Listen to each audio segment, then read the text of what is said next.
never-before-seen footage of Sean Diddy Combs in the days leading up to his arrest in New York last September. You want to put the stuff in my fanny pack, King?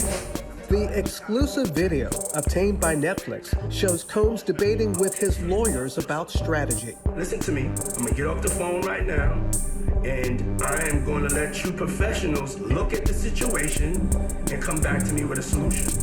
No matter what nobody said. Let's just, here and there, y'all are not working together the right way. We're losing.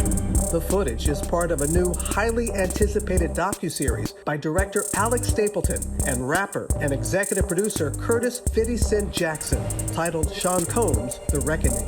Imagine walking into a crowded Miami nightclub, music shaking the walls, lights cutting through the dark, and suddenly a delivery arrives that chills the whole room. A bouquet of flowers. But not the kind you give a friend, the kind you give before a funeral. That's exactly what happened to 50 Cent last night, and it sent shockwaves across the hip-hop world. What's happening between Diddy and 50 has now reached a point nobody expected, and the message behind those flowers is louder than any threat whispered in a hallway. So here's what went down. After the release of the Netflix documentary about Diddy, a film that tried to show both sides of his life, his rise, his power, and the controversies he's never escaped, the reaction from Diddy's camp hasn't been calm at all. Even though the documentary made it clear he wasn't formally charged for certain crimes and wasn't officially tied to the deaths of Biggie or Tupac, the behind-the-scenes footage, the interviews, the raw storytelling, none of that sat well with Diddy or his people. They've been trying to shut it all down. Cease and desist letters, angry statements, and now even talk about lawsuits. But the biggest shock isn't the legal threats, it's the personal one. Because last night, while 50 Cent was performing at Club 11 in Miami, a place Diddy knows well, someone sent him a flower arrangement. At first glance, it looked normal, but 50 instantly understood the message, and his caption said it all. What kind of fruity stuff is this? Diddy sent flowers? LOL. Why all the foreplay? Get busy. You know I'm stupid. Those words might sound playful, but underneath them is a warning he took very seriously. A funeral director even commented that the flowers in the photo were the same kind used at funerals. A silent threat hidden in plain sight. And that's when the story gets deeper. Historically, mob bosses like Al Capone used to send flowers to their enemies as a way of letting them know their time might be running out. Even 50 Cent himself once did it during his beef with Cameron, sending black roses in a tiny coffin as a message. So if someone sent 50 a bouquet in Miami, it wasn't about beauty, it was symbolic. A warning, a sign that someone is angry enough to start something dangerous. But 50 Cent isn't new to danger. Long before the rap fame, he survived gunshots, rivalries with real street figures, and attempts on his life from people far more ruthless than anyone in the music industry. He dealt with Supreme. He dealt with Jimmy Henchman. He dealt with men whose names alone carried weight in New York's darkest corners.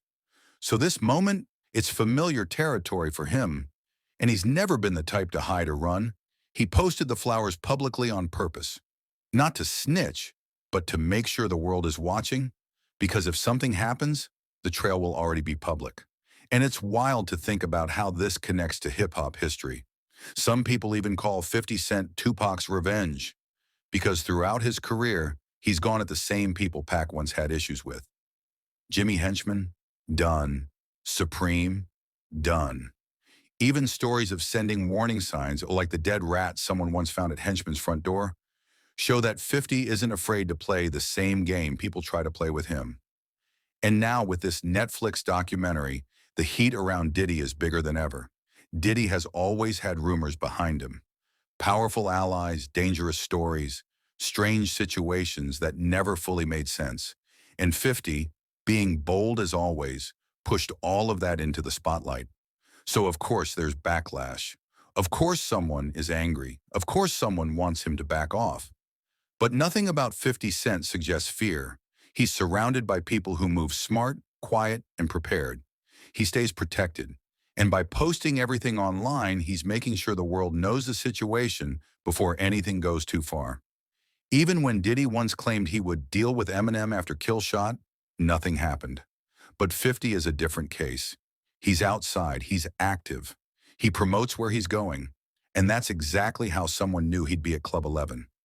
Still, this won't scare him. If anything, it fuels him. He's always thrived in moments when the world tries to knock him down. He laughs through danger, mocks the threats, and keeps pushing forward. So whether this is just a symbolic stunt or a real message, 50 made it clear he's not bothered. He's not stepping back, and he's not going quiet. At the end of the day, we don't know where this is heading. Maybe it stops here. Maybe it escalates. But this moment proves one thing. Hip-hop isn't just music. Sometimes it feels like a war of power, pride, secrets, and survival. And right now, 50 Cent is standing in the middle of it, fearless as ever. Let me know what you think. Is Diddy actually sending a threat? Or is this all smoke? Whatever it is, this story is far from over.